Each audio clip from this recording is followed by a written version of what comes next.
Bible में बपतिस्मा का शब्द किसी में डुबाना उसका मूल भाषा में मूल अर्थ में है। किसी को डुबाना, किसी को किसी में डुबाना। अभी मान लीजिए बाल्टी में हम जग को डुबा देंगे तो जग गहरा ज़्यादा पानी है तो डूब जाएगा।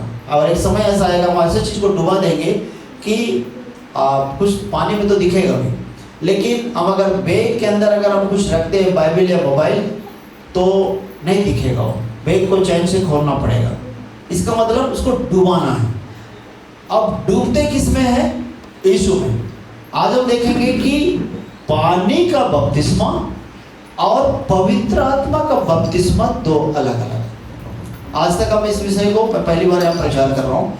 हमको पवित्र आत्मा का बपतिस्मा भी होना चाहिए, क्योंकि बाइबल लिखा है, यूहन्ना बोल रहा है कि मैं तो पानी से बपतिस्मा देता हूँ, लेकिन मेरे बाद जो आने वाला है जिसके जूतियों को मैं उठा भी नहीं सकता वही पहले से है और वो पवित्र आत्मा से बपतिस्मा देगा।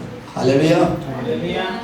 पानी से देने वाला बपतिस्मा हम पानी में ले जाते हैं। बपतिस्मा का मतलब यह है, हम सिखाते हैं। एक तो हम देखेंगे बपतिस्मा का मतलब प्रभु के साथ जीने का निर्णय बपतिस्मा। आज से मैं पापों को छोड़ दिया, जैसे पानी में डूबते हैं, डूबने का मतलब हम मर जाते हैं, फिर हम उठाते हैं, डुबा के छोड़ते नहीं हैं। कि सब बपतिस्मा वाले हैं ना? कितने लोग बपतिस्मा वाले हैं? अच्छा से हाथ खड़े करें। क्या आपका पास्टर आपको डुबा के रख दिया था क्या?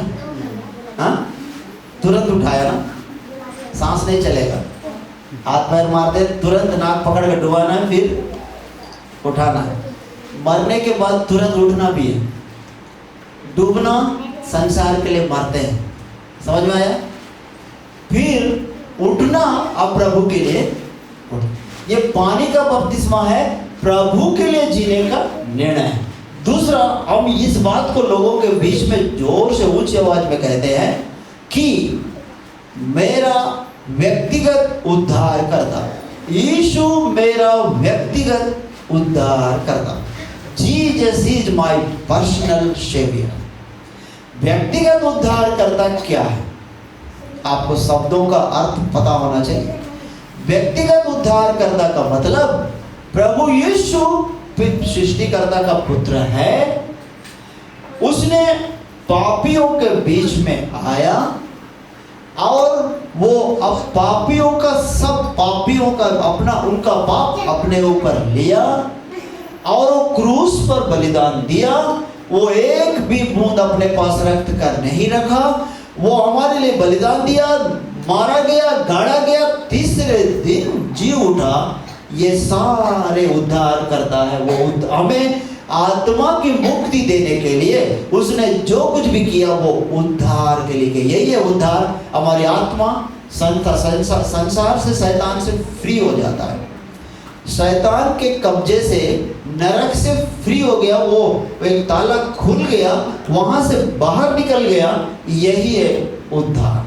Hallelujah, hallelujah.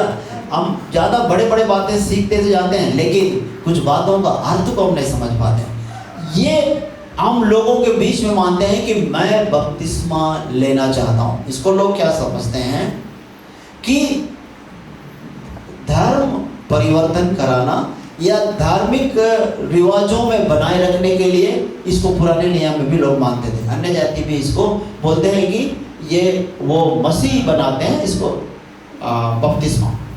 तो एक बार क्या हुआ, बपतिस्मा का एक डिबेट हुआ है राजधानी में। उसमें पास्टर्स लोग भी थे, हर धर्म के लोग थे। जब पास्टर से पूछा गया कि बपतिस्मा धर्म परिवर्तन कराने का माध्यम है या नहीं है, बपतिस्मा क्या है, तो जब पास्टर का मौका आया, इधर बैठ जाओ, अच्छा नहीं लग रहा, अच्छा वो थोड़ा रिलैक्स रहे, कंफर्टेबल है, यहाँ आ जाओ, दोनों आ जाइए,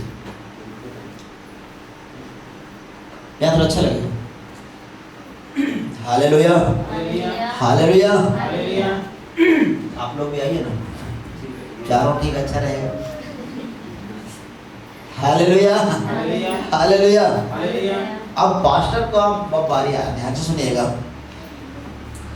तो बोले कि आप मसीह लोग धर्मांतरण कैसे कराते हैं, तो उसमें पूछा गया, तो पास्टर ने बोला बपतिस्मा धर्मांतरण नहीं है। बपतिस्मा संसार के सारे प्रलोभन से, पाप से छोड़कर प्रभु के लिए पवित्र जीवन जीने का निर्णय मैंने लिया है, ये बपतिस्मा है। अगर हमारा भाई जोशुआ साहनी अगर बपतिस्मा लेने का निर्णय लिया है, आपने तो पहले ही ले लिया, उसने इस संसार पृथ्वी के सारे चीज़ों को छोड़कर प्रभु के साथ जीने का निर्णय ये प्रभु यीशु ने लिया है। हालेलुया। अब उनका बस दूसरा ये था, अगर धर्मांतरण होता तो उसने बोला मेरे पूर्वजों ने सेंट थॉमस के समय 2000 साल पहले केरल में जब सेंट थॉमा आया, प्रभु का चेला, वो आकर मेरे कुछ परिवार वालों को प्रभु सुबह का सुसमाचार सुनाया, वो मसीह बनाया। जब मेरे परदादा दादा पूर्वजों से 2000 साल से मसीह हैं, ये पास्टर का जवाब है। अगर मसीह हैं फिर मुझे बपतिस्मा लेने की जरूरत क्या है? आप पास्टर के बेटी हैं या मसीहों के बच्चे हैं, हम में से बहुत से लोग हमारे माता पिता पहले से ही प्रभु में हैं, तो भी हमको बपतिस्मा लेने की क्या जरूरत है? बपतिस्मा आपका व्यक्तिगत निर्णय है कि मैं प्रभु के साथ आज से पाप में नहीं बल्कि प्रभु के साथ जीने का निर्णय। दूसरा, पौलुस बोलता है पिता और प्रभु यीशु और हमारे बीच एक अनोखा संबंध स्थापित करता है बपतिस्मा। वैसा संबंध पक्का पिता और पुत्र के बीच जो संबंध है वो स्थापित करता है। तीसरा, हम प्रिय पुत्र और पुत्री होते हैं, अति प्रसन्न होता है। हालेलुया। मत्ती रचित सुसमाचार उसका अध्याय 3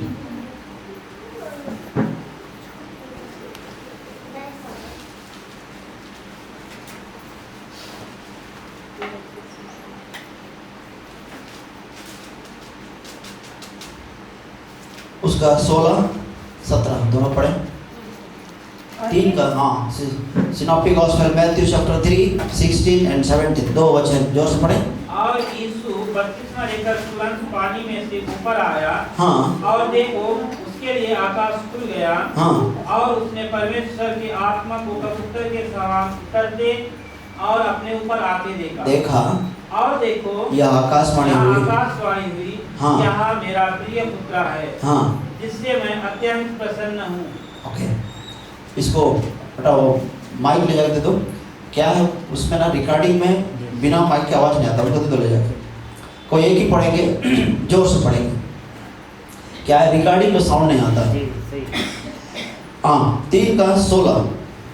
और यीशु बपतिस्मा लेकर तुरंत पानी में से ऊपर आया, और देखो उसके लिए आकाश खुल गया, और उसने परमेश्वर की आत्मा को कबूतर के समान उतरते और अपने ऊपर आते देखा, और देखो यह आकाशवाणी हुई, यह मेरा प्रिय पुत्र है जिससे मैं अत्यंत प्रसन्न हूँ।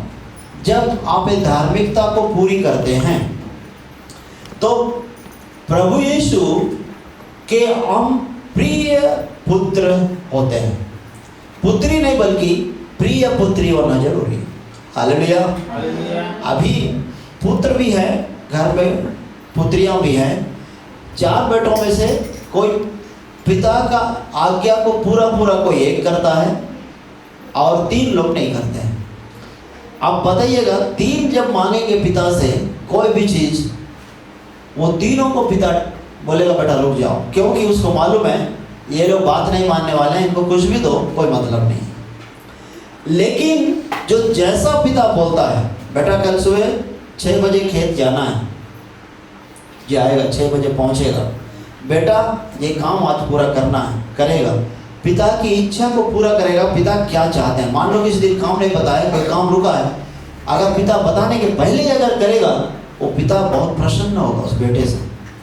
ऐसा है तो पिता अगर मान लो उस बेटे को जानेगा, देखेगा कि इसकी क्या आवश्यकता है, उसकी आवश्यकता को मांगने के पहले ही उस बेटे के लिए पूरा करेगा। लेकिन जो उसकी पिता की इच्छा पर जो नहीं चलता है, वो मांगने से भी कभी कभी रोक के रखता है, क्योंकि पिता पार्शियलिटी नहीं करता। और God, there is no partiality in the God. हमारे प्रभु में सौतेलापन नहीं है, क्योंकि सबको एक समान नहीं दे सकता।